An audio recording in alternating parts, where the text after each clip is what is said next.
Me and Josh's task of the day, build our stone wall back up tidy for the gate.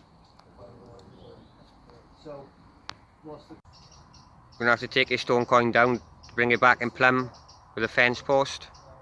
It's pretty much the same on the other side, as much as out the plumb.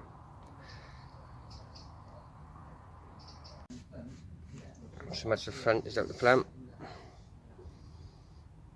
Take it down and rebuild. Taking it down, cleaned them all off, ready to lay. As you can see, the bottom of the wall is constructed using wood ash and lime. The darker bits on the top is probably coal ash and lime. Hopefully we'll have him back up looking like our side.